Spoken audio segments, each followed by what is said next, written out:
Assalamualaikum warahmatullahi wabarakatuh. Izin perkenalkan diri, Taruna Utama Muhammad Gandhi Prasetyo, STB 3869, asal Prodi Manajemen Pemasyarakatan A. Di sini saya akan menjelaskan tentang pengelolaan keuangan BLU. Pengelolaan keuangan BLU, pengertiannya dari Badan Layanan Umum atau disingkat dengan BLU adalah instansi di lingkungan pemerintah yang dibentuk untuk memberikan pelayanan kepada masyarakat berupa penyediaan barang dan atau jasa yang dijual tanpa mengutamakan mencari keuntungan dan dalam melakukan kegiatannya didasarkan pada prinsip efisiensi dan produktivitas. Lalu, karakteristik BLU yaitu berkedudukan sebagai instansi pemerintah atau asetnya merupakan kekayaan negara yang tidak dipisahkan. Yang kedua, menghasilkan barang atau jasa yang seluruh atau sebagian dijual kepada masyarakat. Yang ketiga, tidak mengutamakan mencari keuntungan. Lalu yang keempat, dikelola secara otonom dengan prinsip efisiensi dan produktivitas ala korporasi. Lalu ada fleksibilitas BLU. Yang pertama, pendapatan dapat digunakan langsung dengan melakukan pengesahan ke KPPN. Yang kedua, fleksibel budget dengan ambang batas. Yang ketiga, investasi jangka pendek untuk pengelolaan kas. Yang keempat, melakukan utang jangka pendek. Yang kelima, menghapuskan barang inventaris dengan alasan efisiensi dan efektivitas. Yang keenam, surplus digunakan pada tahun anggaran berikutnya dan defisit dimintakan dari APBN. Tujuan BLU yaitu meningkatkan pelayanan kepada masyarakat dalam rangka memajukan kesejahteraan umum dan mencerdaskan kehidupan bangsa. Lalu, dasar-dasar hukum Undang-Undang Nomor 1 Tahun 2004 tentang Perbendaharaan Negara. Yang kedua, Undang-Undang Nomor 12 Tahun 2012 tentang Pendidikan Tinggi. Yang ketiga, Peraturan Pemerintah Nomor 23 Tahun 2005 tentang Pengelolaan Keuangan Badan Layanan Umum. Yang keempat, Peraturan Pemerintah Nomor 74 Tahun 2012 tentang perubahan Peraturan Pemerintah Nomor 23 Tahun 2005 tentang Pengelolaan Keuangan Badan Layanan Umum. Yang kelima, Peraturan Menteri Keuangan Nomor 180 per PMK 05 per 2016 tentang penetapan dan pencabutan penerapan pola pengelolaan keuangan Badan Layanan Umum pada satuan kerja instansi pemerintah. Karakteristik kelembagaan. Yang pertama, Satker PNBP berupa sumber pendapatan dari jasa layanan atau PNBP fungsional. Yang kedua, seluruh pendapatan harus disetor ke kas negara. Yang ketiga, dapat menggunakan PNBP fungsional atas izin Menko. Yang keempat, tidak mempunyai fleksibilitas pengelolaan keuangan. Yang kelima, pertanggungjawaban dengan SPM. Yang keenam, sisa anggaran lebih di akhir tahun tidak dapat digunakan lagi. Yang ketujuh, kekayaan negara tidak dipisahkan. Lalu, dari Satker PNBP menuju ke BLU. Yang mempunyai karakteristik motif not for profit. Lalu yang kedua, memberikan layanan quasi public goods, tidak internal, service, dan buatan administratif. Mempunyai PNBP yang signifikan, lebih dari 15 miliar rupiah. Dapat menggunakan PNBP secara langsung. Mempunyai fleksibilitas pengelolaan keuangan negara, pertanggungjawaban dengan SP3B, surplus dapat digunakan pada tahun anggaran berikutnya. Lalu yang terakhir, kekayaan negara tidak dipisahkan. Lalu karakteristik BUMN, motifnya profit, memberikan layanan private goods, rivalry atau excludability. Seluruh pendapatan operasional mampu menutupi seluruh biaya operasional dan investasi. Pendapatan usaha bukan merupakan PNBP. Mempunyai otonomi fleksibilitas manajerial yang luas, surplus dapat digunakan dan untuk investasi langsung, mampu berkontribusi terhadap PNBP, laba pemerintah, yang terakhir kekayaan negara yang dipisahkan. Lalu kita menuju ke asas BLU. Dari Kementerian Negara langsung ke BLU yang punya asas yang pertama, unit kerja K/L untuk tujuan pemberian layanan umum berdasarkan kewenangan yang didelegasikan.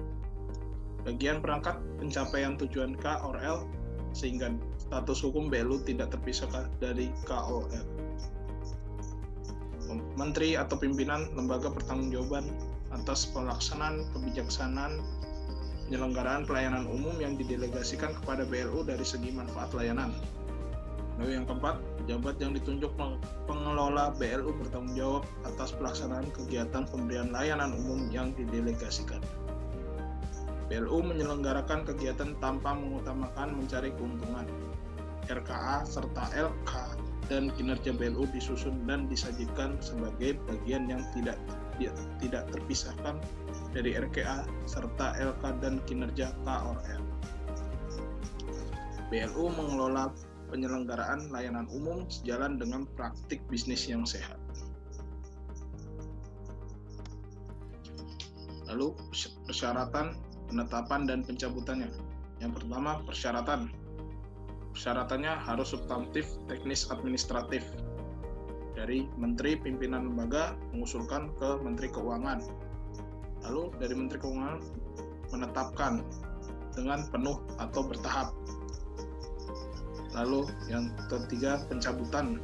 Pencabutan ini berdasarkan penerapan PPK BLU berakhir apabila dicabut oleh Menteri Keuangan sesuai kewenangannya, dicabut oleh Menteri Keuangan berdasarkan usul dari Menteri atau pimpinan lembaga sesuai kewenangannya.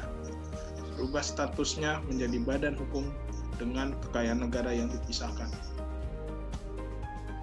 Lalu implementasi pola pengelolaan keuangan BLU meliputi penganggaran, pelaksanaan, dan akuntabilitas.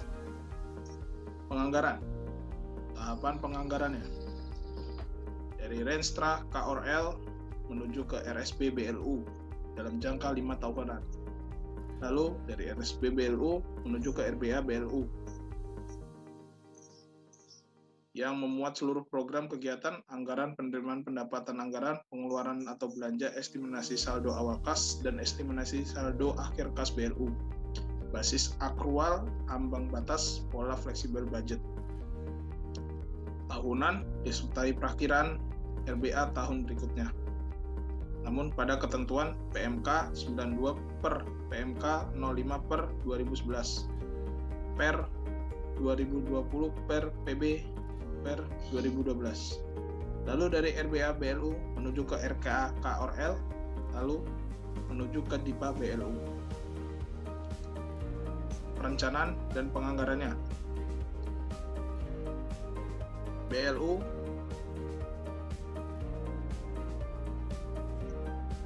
dari Renstra K/L menuju RSB 5 tahunan, lalu menuju RBA BLU yang RBA disusun berdasarkan basis kinerja dan perhitungan akuntansi biaya menurut jenis layanannya.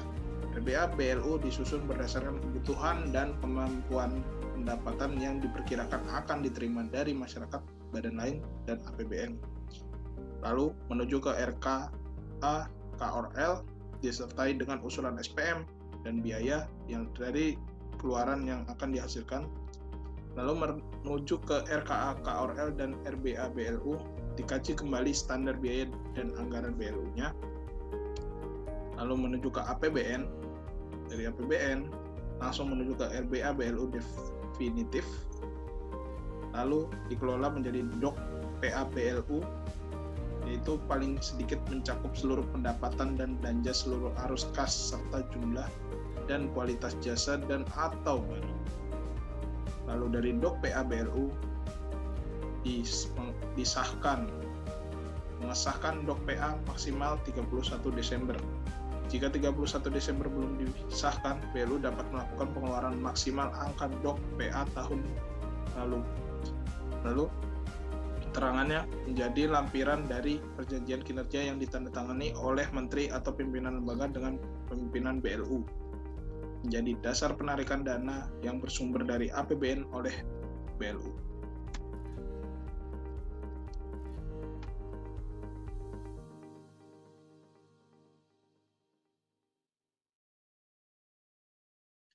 Standar dan tarif layanan. Standar SPM pelayanan minimum. BLU menggunakan SPM yang ditetapkan oleh menteri atau pimpinan lembaga. Lalu SPM dapat diusulkan oleh BLU. SPM harus mempertimbangkan kualitas layanan, pemerataan, dan kesetaraan layanan, serta biaya kemudahan untuk mendapatkan layanan. Ketentuan PMK 100/PMK 05/2016. Tarif layanan atas dasar perhitungannya biaya per unit layanan atau hasil perinvestasi dana. Mempertimbangkan aspek kontinuitas dan pengembangan layanan, daya beli masyarakat, asas keadilan dan kepatutan dan kompetisi yang sehat. Pengusulan tarif pemimpin BLU, penyampaian usulan tarif Menteri Pimpinan Lembaga, lalu yang menetapkan tarif Menteri Keuangan. Pelaksananya di sini ada pendapatan BLU, yaitu pertama dari alokasi APBN, jasa layanan BLU, hasil kerjasama dengan pihak lain, dan hibah terikat atau hibah tidak terikat. Yang lalu menuju ke PNBP BLU, lalu kepenarikan dana dengan SPM ke KPPN, lalu dapat dikelola langsung sesuai RBA, penggunaan hibah terikat sesuai persyaratan pemberi hibah. Lalu untuk belanja BLU dari sumber pendanaan dialokasikan ke rupiah murni atau RM, belanja pegawai 51, belanja barang pasal 52, belanja modal pasal 53. NBP BLU, belanja barang pasal 52, belanja modal pasal 53.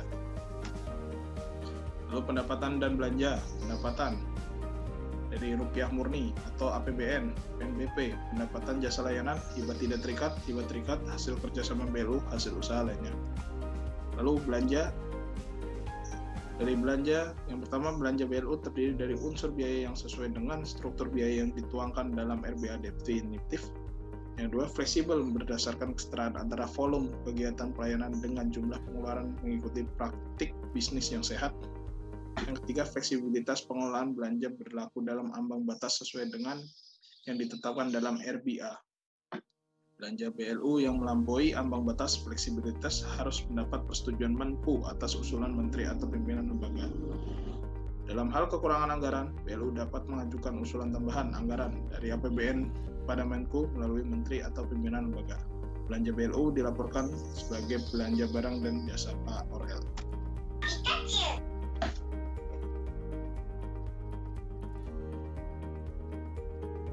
Pengelolaan kas, memanfaatkan surplus kas jangka pendek untuk memperoleh pendapatan tambahan. Dilakukan sebagai investasi jangka pendek pada instrumen keuangan dengan risiko rendah atau instrumen deposito. Lalu, mendapatkan sumber dana untuk menutup defisit jangka pendek. Lalu, melakukan pembayaran penarikan dana yang bersumber dari APBN dengan menerbitkan SPM. Rencanakan penerimaan dan pengeluaran kas, melakukan pemungutan pendapatan atau tagihan, dan yang terakhir menyimpan kas dan mengelola rekening bank. Pengelolaan piutang dan utang. Piutang, BLU dapat memberikan piutang sehubungan dengan penyerahan barang, jasa, dan atau transaksi lainnya yang berhubungan langsung atau tidak langsung dengan kegiatan BLU. Piutang BLU dikelola dan diselesaikan secara tertib, efisien, ekonomis, transparan, dan bertanggung jawab serta dapat memberikan nilai tambah sesuai dengan praktik bisnis yang sehat dan berdasarkan ketentuan perundang-undangan. Piutang dapat dihapuskan secara mutlak atau bersyarat oleh pejabat yang berwenang yang nilainya ditetapkan secara berjenjang.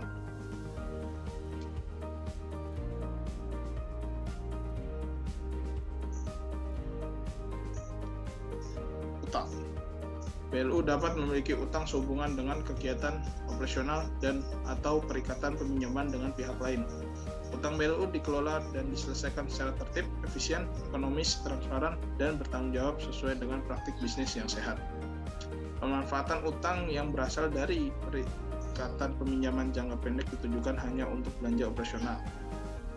Pemanfaatan utang yang berasal dari perikatan peminjaman jangka panjang ditujukan hanya untuk belanja modal. Lalu, perikatan peminjaman dilakukan oleh pejabat yang berwenang secara berjenjang berdasarkan nilai pinjaman.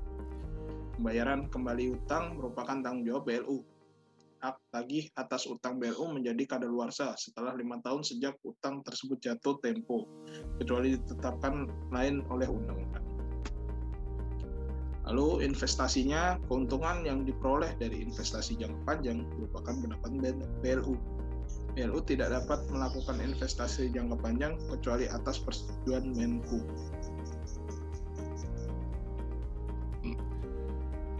Lalu ada pengelolaan aset, ketentuannya. Undang-Undang Nomor 1 Tahun 2004 tentang Perbendaharaan Negara. Yang kedua, Peraturan Pemerintah Nomor 23 Tahun 2005 tentang Pengelolaan Keuangan Badan Layanan Umum. Yang ketiga, Pengelolaan Menteri Keuangan Nomor 136/PMK05/2016 tentang pengelolaan aset pada Badan Layanan Umum. Yang keempat, Peraturan Menteri Keuangan tentang tarif layanan bagi masing-masing BLU. Ketentuan umum, objek, asas, dan prinsipnya. Ketentuan umumnya, BLU bertugas mengelola aset pada BLU. Hasil pengelolaan aset BLU digunakan sepenuhnya untuk menyelenggarakan kegiatan BLU dalam rangka meningkatkan pelayanan kepada masyarakat. Lalu objek pengelolaan aset pada BLU meliputi pelaksanaan pengelolaan aset BLU dan pelaksanaan pengelolaan aset pihak lain. Asasnya, pengelolaan aset pada BLU dilaksanakan berdasarkan asas fungsional, kepastian hukum, transparansi, dan keterbukaan, efisiensi, akuntabilitas, dan kepastian nilai. Pelaksanaan pengelolaan aset meliputi perencanaan dan penganggaran, penggunaan, pemanfaatan, pemindahan tangan, pengusahaan, dan penghapusan. Pelaksanaan pengelolaan aset berpedoman pada ketentuan perundang-undangan di bidang pengelolaan barang milik negara sepanjang tidak diatur dalam peraturan menteri ini. Lalu prinsipnya, tidak mengganggu kegiatan pemberian pelayanan umum pada masyarakat. Dia dalam rangka pelaksanaan kerjasama tidak dapat dibebankan pada rupiah murni APBN. Aset BLU dapat digunakan sebagai dasar penerbitan surat berharga setelah mendapatkan izin dari Menteri Keuangan. Dan yang terakhir, tidak berakibat terjadinya pengalihan aset BLU kepada pihak lain. Lalu pada pelaksanaannya, pengelolaan aset dapat dilakukan dengan mekanisme KSO atau KSM. Biaya yang ditimbul dalam rangka persiapan pelaksanaan KSO atau KSM dapat dibebankan pada rupiah murni APBN.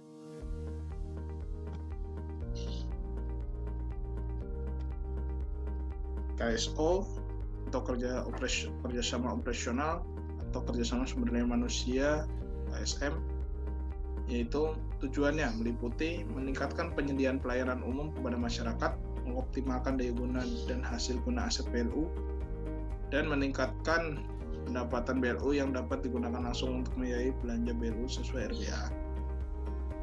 Lalu perencananya, pemimpin BLU menyusun rencana KSO atau KSM yang paling sedikit menjelaskan secara ringkas mengenai maksud, tujuan, bentuk, dan hasil analisis atau evaluasi dari aspek teknis, aspek keuangan, dan aspek hukum. Analisis dan evaluasi dari aspek teknis termasuk berupa spesifikasi teknis, kualifikasi, dan atau kegiatan terkait objek KSO atau KSM. Analisis dan evaluasi dari aspek keuangan termasuk proyeksi pendapatan dan biaya yang timbul dari pelaksana KSO dan atau KSM. Analisis dan evaluasi dari aspek hukum termasuk kelengkapan bukti pemilik aset, resiko, dan atau rekam jejak mitra. Rencana KSO dan atau KSM dicantumkan dalam RBA. Lalu pelaksanaannya, pemimpin BLU melakukan KSO atau KSM dalam rangka tugas dan fungsi pada BLU. KSO atau KSM dilaksanakan dengan melibatkan pihak lain sebagai mitra. KSO dan KSM dituangkan dalam naskah perjanjian antara pemimpin BLU dengan mitra. Tarif yang dikenakan pada masyarakat terhadap layanan yang dihasilkan dari KSO atau KSM ditetapkan oleh pemimpin BLU sesuai ketentuan peraturan perundang-undangan mengenai pengelolaan keuangan BLU. Mitra, pemerintah daerah, badan usaha milik negara, badan usaha milik daerah, BLU, BLU daerah, perusahaan swasta, yayasan, koperasi, dan atau perorangan.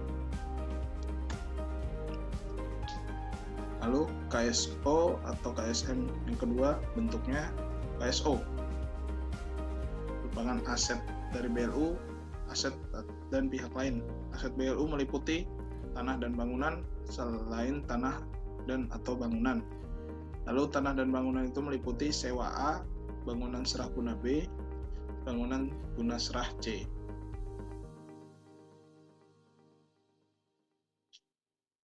Lalu aset pihak lain meliputi peralatan dan mesin. KSM, SDM atau manajerial BLU. Lalu meliputi juga SDM manajerial pihak lain. Kerjasama operasional KSO atau KSM. Yang ketiga KSO, dari aset BLU, dari tanah dan bangunan. Sewa A, putusan pemimpin BLU maksimal 15 tahun dapat diperpanjang setelah dilakukan evaluasi. Kompensasi tetap wajib imbal hasil dapat menunjukkan langsung. BSG B, keputusan pemimpin BLU maksimal 30 tahun hanya berlaku untuk satu kali perjanjian dan tidak dapat dilakukan perpanjangan, dapat melanjutkan kerjasama dengan bentuk KSO tanah dan bangunan. Kompensasi tetap dan atau imbal hasil menunjukkannya lelang. BGS C, putusan pemimpin BLU maksimal 30 tahun hanya untuk satu kali perjanjian dan tidak dapat dilakukan perpanjangan, dapat melanjutkan kerjasama dengan bentuk KSO tanah dan bangunan. Kompensasi tetap dan atau imbal hasil penunjukannya lelang. Selain tanah dan atau bangunan, keputusan pemimpinan BLU dapat diperpanjang setelah dilakukan evaluasi dan penyesuaian klausul dalam perjanjian. Kompensasinya tetap, imbal hasil dan atau manfaat ekonomi lainnya, penunjukannya langsung, perizinan atau lelang. Aset pihak lain, peralatan dan mesin, keputusan pemimpin BLU memperhitungkan masa manfaat, imbal hasil, keputusannya lelang. SDM manajerial BLU, keputusan pemimpin BLU maksimal 5 tahun dapat diperpanjang setelah dilakukan evaluasi dan penyesuaian klausul dalam perjanjian, imbalan, perizinan. SDM manajerial pihak lain, keputusan pemimpin BLU maksimal 5 tahun dapat diperpanjang setelah dilakukan evaluasi dan penyesuaian klausul dalam perjanjian, imbalan, lelang. Demikian presentasi yang saya sajikan tentang BLU. Semoga bermanfaat. Saya pamit undur diri. Wabillahi taufiq wal hidayah. Wassalamualaikum warahmatullahi wabarakatuh. Terima kasih.